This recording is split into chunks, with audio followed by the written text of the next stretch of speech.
back to the lounge. Bobby D here. Vladimir Zelensky met with President Trump and J.D. Vance. In fact, they're still meeting right now. And Zelensky has a way of walking into a room full of European leaders, and he brings a certain tone and a certain attitude, and it allows him to control the room. And he gets what he wants: weapons, cash, all kinds of stuff. He makes demands. He basically lets them know that if you don't save us, then you're all in trouble.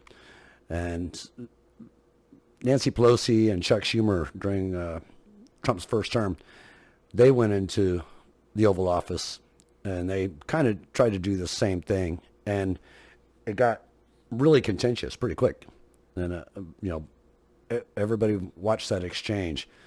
It's nothing like this. I've never seen Trump and JD go off like this. Zelensky comes over here and he basically makes demands and tries to let us know that if we don't help him, eventually America is going to be doomed. And that attitude that works with the European leaders, it does not work with Trump and JD. Just check this out. Obama, then President Obama, then President Trump, then President Biden, now President Trump, and God bless, now President Trump will stop him. But during 2014, nobody stopped him. He just occupied and took. He killed people. You know what the contact 2015.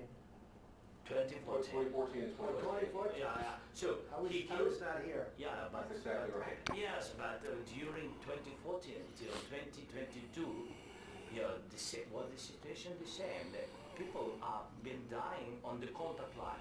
Nobody stopped him. You know that we had conversations with him, a lot of conversations, bilateral conversation, and we signed with him, me, like a new president.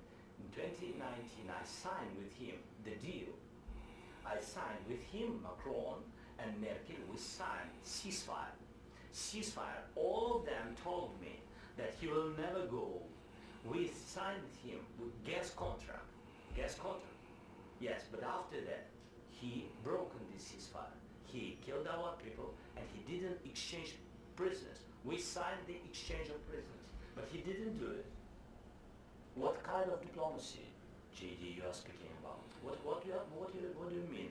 I'm talking about the kind of diplomacy that's going to end the destruction of your country. Yes, but if you Mr. President, with respect, I think it's disrespectful for you to come to the Oval Office and try to litigate this in front of the American media. Right now, you guys are going around and forcing conscripts to the front lines because you have manpower problems. You should be thanking the president for trying to bring it into this conflict. Have you ever been to Ukraine? Did you say what problems we have?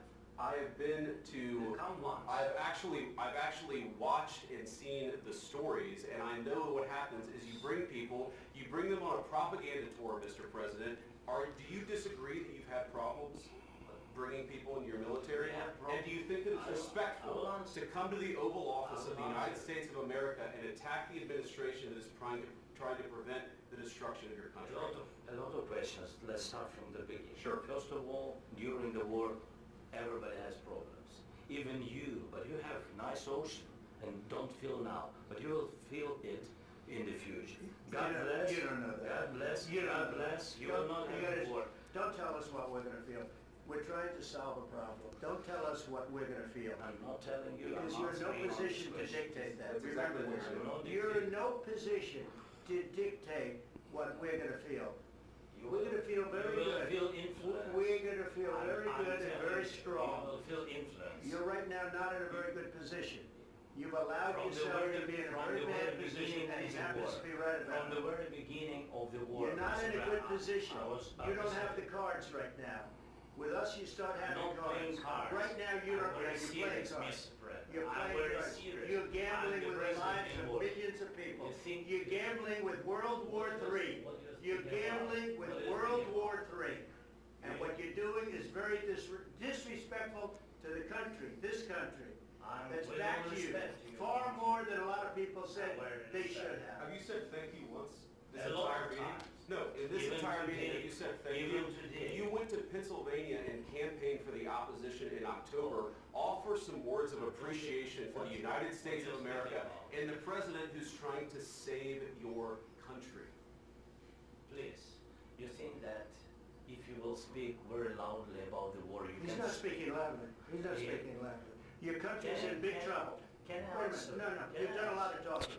Your country is in big trouble. I know. You're not I winning. know. You're not winning this. I, You have a damn we- good chance of we are coming out staying- okay because of Mr. us. President, we are staying in our country, staying strong from the very beginning of the war. We've been alone, and we are thankful. I said thanks You haven't in been this alone. cabinet, You and haven't not been only alone. in this We cabinet. gave you, through I this said stupid president, $350 billion.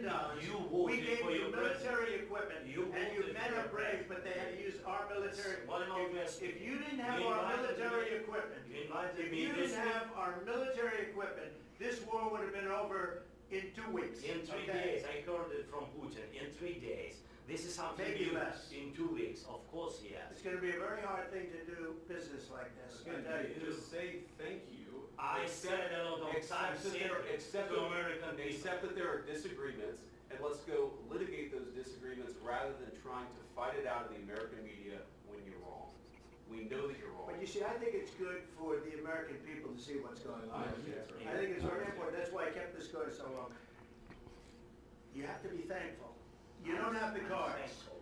You're buried there, your people are dying, I can tell you you're again, running I low on know. soldiers. Don't- Listen, don't, you're please, running Mr. low on President. soldiers. It would be a damn good thing. Mr. And President. then you tell us, I don't want a ceasefire. I don't want a ceasefire. I want to go, and I wanted this. Look, if you could get a ceasefire right now, I tell you, you take it so the bullets stop flying and your men stop getting Of killed. course, we want to stop the war. But you I say said- you don't want a But I ceasefire. said to you, I want a with ceasefire guarantees. because you'll get a ceasefire faster than an agreement. Ask our people about ceasefire, what they think. That It wasn't doesn't with matter for you me. what- That what wasn't is- with me. It That was wasn't with with you. a guy named Biden who was not a smart person. This That is was your- that this was is with your Obama. president. It was your president. Excuse me, that was with Obama who gave you sheets and I gave you javelins. Yes. I gave you the javelins to take out all those tanks. Obama gave you sheets. In fact, the statement is Obama gave sheets and Trump gave javelins. You gotta be more thankful. Because let me tell you, you don't have the cards. With us, you have the cards. But without us, you don't have any cards. One more question, Mr. President. I'm sorry. It's gonna be a tough deal to make because the attitudes have to change. What if Russia breaks this fire? What if Russia breaks these talks? What do you do then? I understand that it's a heated conversation right now. What are you saying? What She's if asking, what if Russia breaks the ceasefire? Well, what if anything? What if a bomb drops on your head right now? Okay? What if they broke it?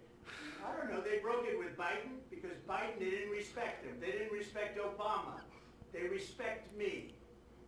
Let me tell you, Putin went through a hell of a lot with me. He went through a phony witch hunt where they used him and Russia. Russia. You ever hear of that deal? That was a phony Hunter Biden, Joe Biden scam. Hillary Clinton, Shifty Adam Schiff. It was a Democrat scam. And he had to go through that. I And love he this did go president. through it. We didn't end up in a war. And he went through it. He was accused of all that stuff. He had nothing to do with it. It came out of Hunter Biden's bathroom. It came out of Hunter Biden's bedroom. It was disgusting. And then they said, oh, the laptop from hell was made by Russia. The 51 agents. The whole thing was a scam. And he had to put up with that. He was being accused of all that stuff. All I can say is this. He might have broken deals with Obama and Bush, and he might have broken them with Biden. He did, maybe. Maybe he didn't. I don't know what happened. But he didn't break them with me. He wants to make a deal. I don't know if he can make a deal. The problem is, I've empowered you to be a tough guy. And I don't think you'd be a tough guy without the United States. And your people are very brave. But you're either going to make a deal or we're out. And if we're out, you'll fight it out. I don't think it's going to be pretty, but you'll fight it out.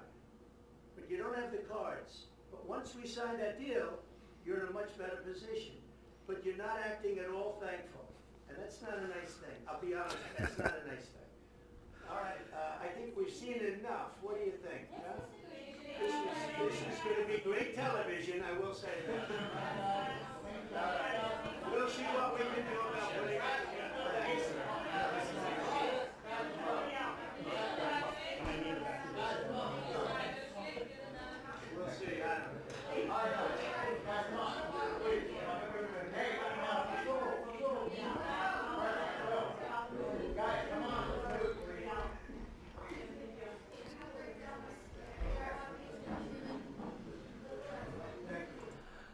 Zelensky is not dealing with the European leaders, and I think he just learned that.